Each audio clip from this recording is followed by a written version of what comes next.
ओम शांति। 17 अगस्त 2024।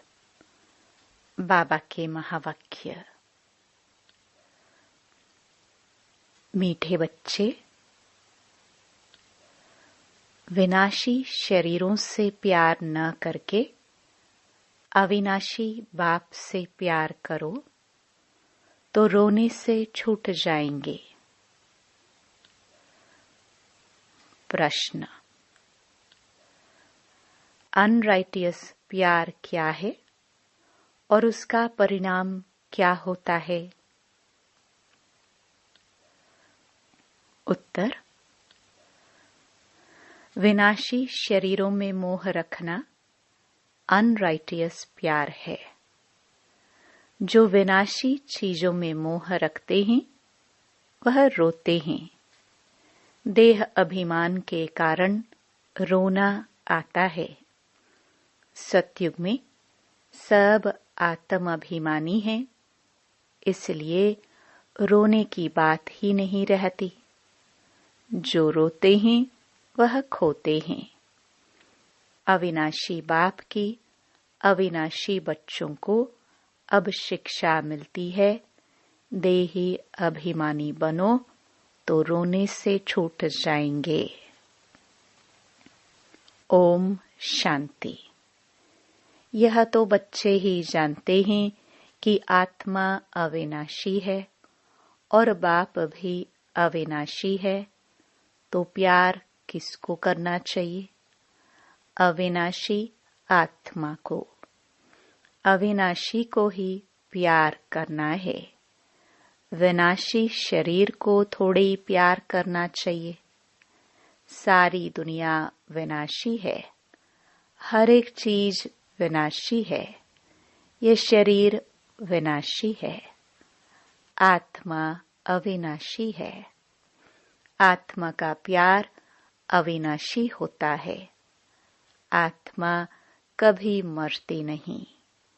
उसको कहा जाता है राइटियस। बाप कहते हैं तुम अनराइटियस बन गए हो। वास्तव में अविनाशी का अविनाशी के साथ प्यार होना चाहिए। तुम्हारा प्यार विनाशी शरीर के साथ हो गया है, इसलिए रोना पड़ता है।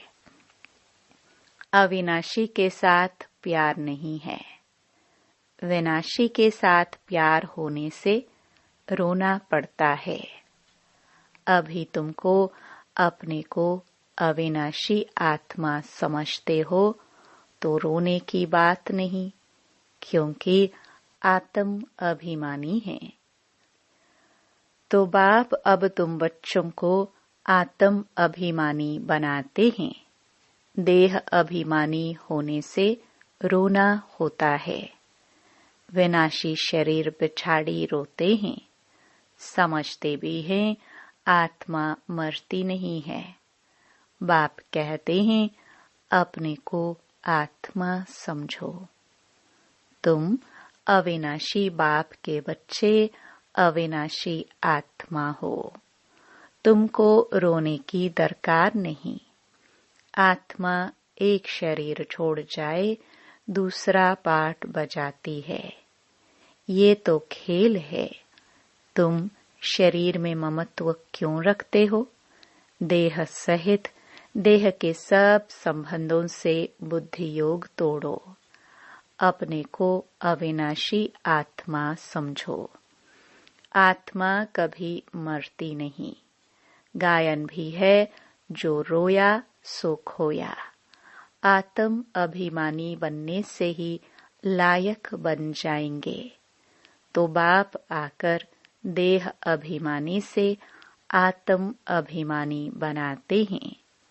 कहते हैं तुम कैसे भूले हुए हो। जन्म जन्मांतर तुमको रोना पड़ा है। अब फिर से तुमको आत्म अभिमानी बनने की शिक्षा मिलती है।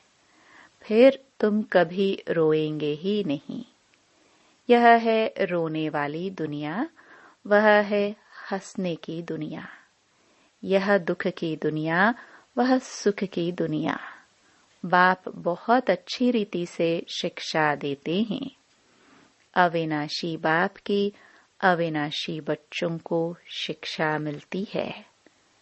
वह देह अभिमानी है तो देह को ही देख शिक्षा देते हैं। तो देह की याद आने से रोते हैं। देखते भी है शरीर खत्म हो गया, फिर उनको याद करने से क्या फायदा। मिट्टी को याद किया जाता है क्या? अविनाशी चीज ने जाकर दूसरा शरीर लिया। यह तो बच्चे जानते हैं। जो अच्छा कर्म करते हैं उनको फिर शरीर भी अच्छा मिलता है। कोई को खराब रोगी शरीर मिलता है, वह भी कर्मों अनुसार है। ऐसा नहीं कि अच्छा कर्म किया है तो ऊपर चले जाएंगे। नहीं, ऊपर तो कोई जा नहीं सकते। अच्छे कर्म किए हैं तो अच्छा कहलाएंगे, जन्म अच्छा मिलेगा, फिर भी नीचे तो उतरना ही है। तुम जानते हो कि हम चढ़ते कैसे हैं। भल अच्छे कर्मों से कोई महात्मा बनेगा, फिर भी कला तो कम होती ही जाएगी।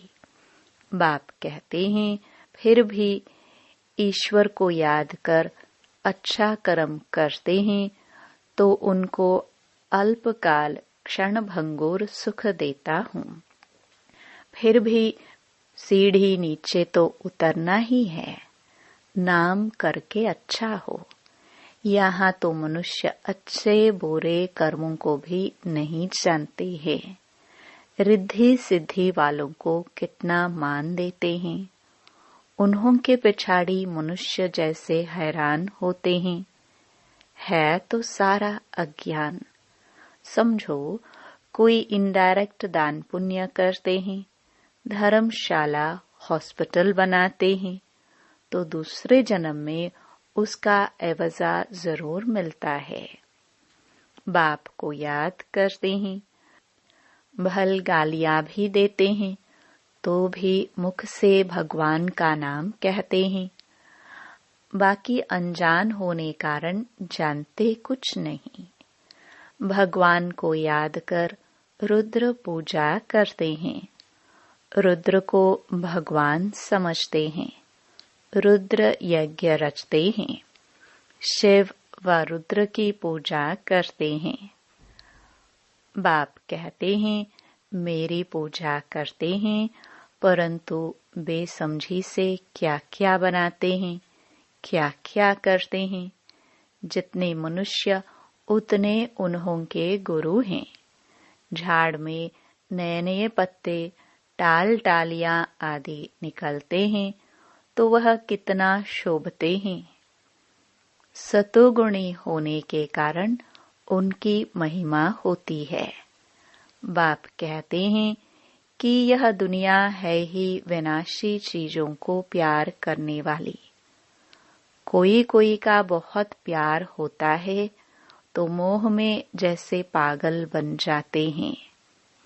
बड़े बड़े सेठ लोग मोहवश पागल हो जाते हैं।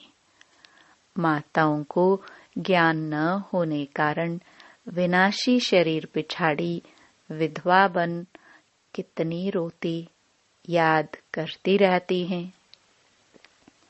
अभी तुम अपने को आत्मा समझ दूसरे को भी आत्मा देखते हो तो जरा भी दुख नहीं होता। पढ़ाई को सोर्स ऑफ इनकम कहा जाता है। पढ़ाई में एम ऑब्जेक्ट भी होती है, परंतु वह है एक जन्म के लिए। गवर्नमेंट से पगार मिलता है, पढ़कर धंधा धोरी करते हैं, तब पैसे आदि मिलते हैं। यहाँ तो फिर बात ही नहीं है। तुम अविनाशी ज्ञान रत्नों से झोली कैसे भरते हो? आत्मा समझती है कि बाबा हमको अविनाशी ज्ञान खजाना देते हैं।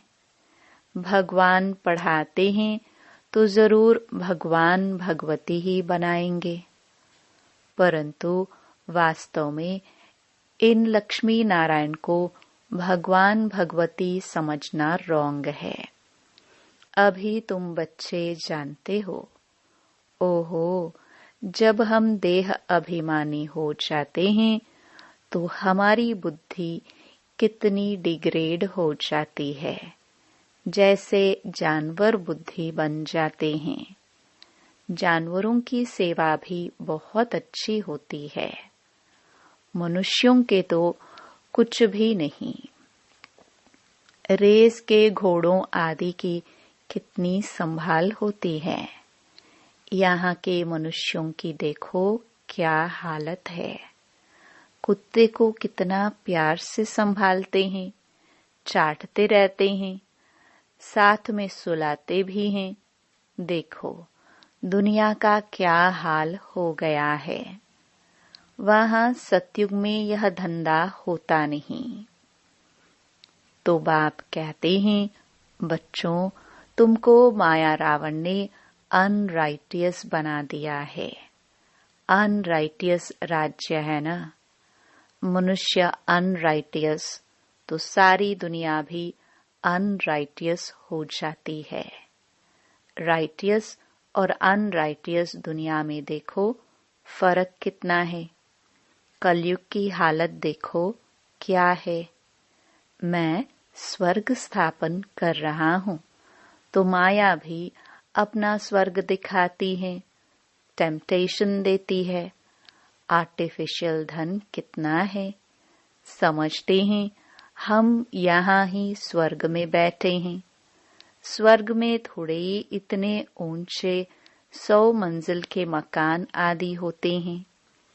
कैसे कैसे मकान सजाते हैं। वहाँ तो डबल स्टोरी के भी मकान नहीं होते। मनुष्य ही बहुत थोड़े होते हैं। इतनी जमीन तुम क्या करेंगे।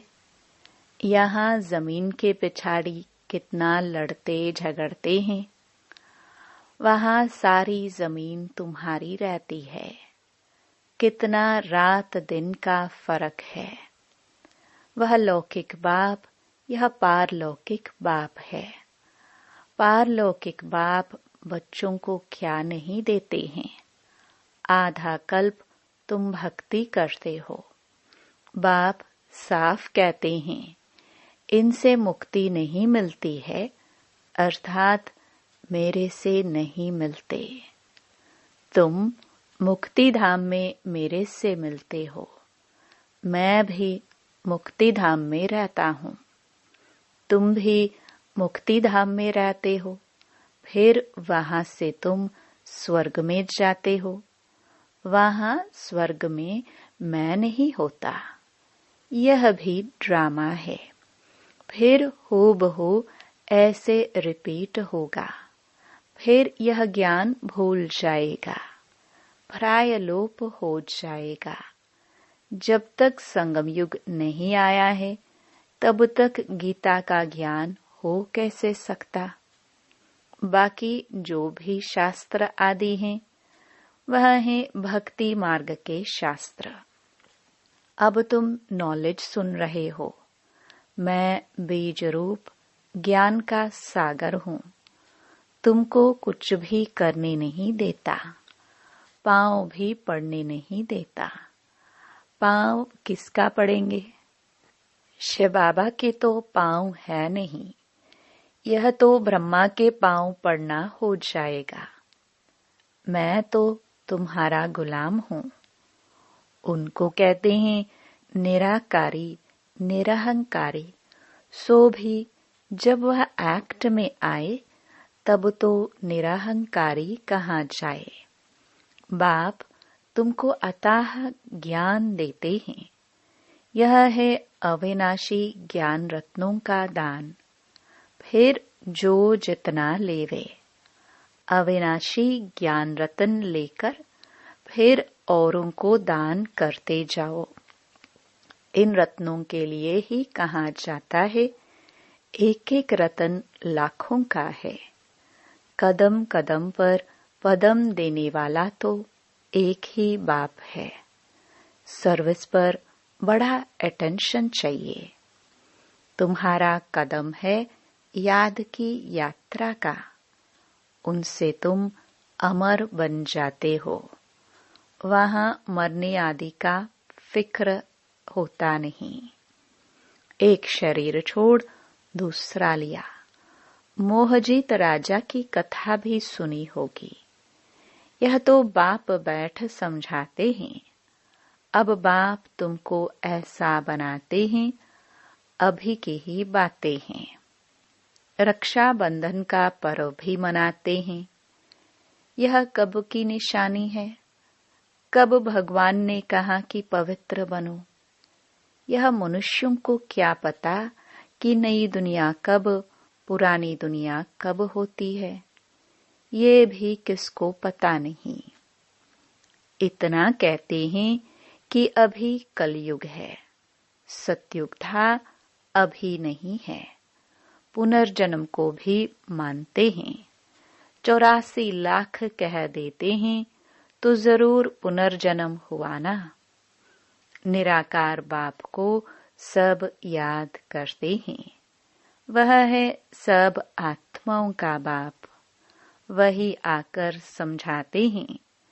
देहधारी बापू तो बहुत हैं। जानवर भी अपने बच्चों के बापू है। उनके लिए तो ऐसा नहीं कहेंगे कि जानवरों का बाप। सतयुग में कोई कुछ किचड़ पट्टी होती नहीं। जैसा मनुष्य वैसा फर्नीचर होता है। वहां पंछी आदि भी फर्स्ट क्लास खूबसूरत होते हैं। सब अच्छी अच्छी चीजें होंगी। वहां फल कितना स्वीट बड़े होते हैं। फिर वह सब कहाँ चला जाता है? स्वीट से निकल कड़वाहट आ जाती है। थर्ड क्लास बनते हैं तो चीजें भी थर्ड क्लास बन जाती हैं।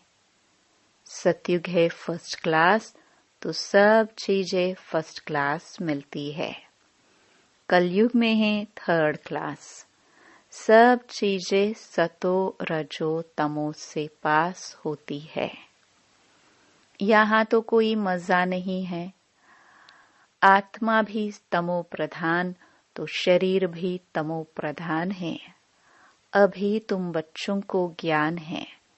कहाँ वह, कहाँ यह, रात दिन का फर्क है।